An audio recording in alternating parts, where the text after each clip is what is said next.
Часть иностранных СМИ выступает в поддержку таджикской стороны, другая часть дает информацию с подачи кыргызской стороны. К этим вооруженным действиям таджикская сторона готовилась на протяжении десятилетий.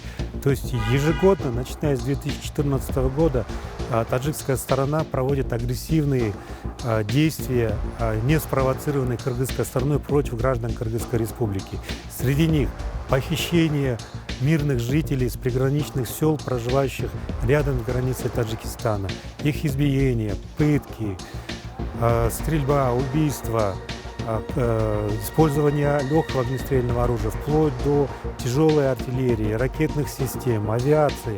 То есть все это показывает о том, что подобные действия готовятся заблаговременно, потому что надо определить сектора обстрела, поставить огневые точки, оборудовать их, расставить стрелков.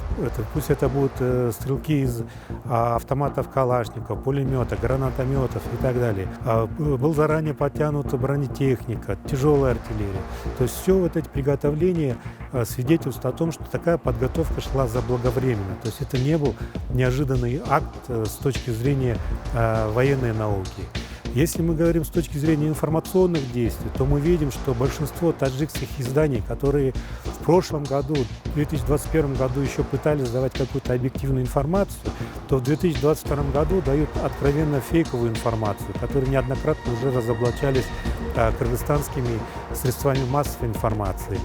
Та информация, которая подается в иностранных средствах массовой информации, дают неточную информацию о ситуации на кыргызско-таджикской границе и вещают это только с точки зрения таджикской стороны. То есть это свидетельство ангажированности, потому что каждое объективное, серьезное средство массовой информации в первую очередь дает объективную информацию с двух сторон, а не одностороннюю информацию, которую сейчас мы наблюдаем в некоторых средствах массовой информации иностранных государств.